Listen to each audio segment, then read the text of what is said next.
You ask Tiger to solve. This deals with linear equations with one unknown.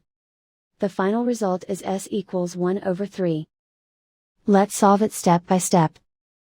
Group all constants on the right side of the equation. Subtract 10 from both sides. Simplify the arithmetic.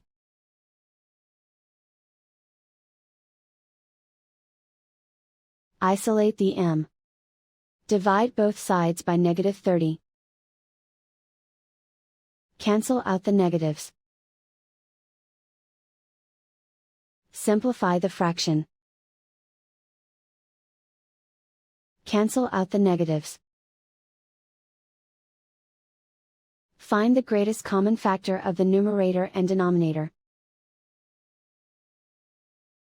Factor out and cancel the greatest common factor.